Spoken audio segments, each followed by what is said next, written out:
बिला शुबा धूहर का दरख्त गुनाहगारों का खाना होगा, जैसे पिघला हुआ तांबा।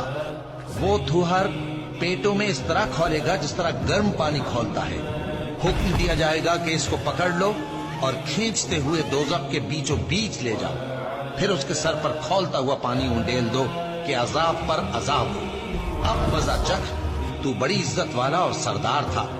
ये वही दोज़ख है जिस पर तुम लोग शक किया करते थे। बेशक परहेजगार लोग चैन के मकान में होंगे, यानी बागों और चश्मों में बारीक और दबीज रेशम का लिबास पहनकर एक दूसरे के सामने बैठे होंगे। वहां इस तरह का हाल होगा, और हम बड़ी बड़ी आंखों वाली हूरों को उनकी बीवियां बना देंगे। वहां अमन इत्मीनान से हर किस्म के मेवे मंगाएंगे और खाएंगे, और पहली दफा के मरने के अलावा मौत का मजा फिर नहीं चखेंगे, और अल्लाह उनको दोज़ख के अजाब से बचा लेगा।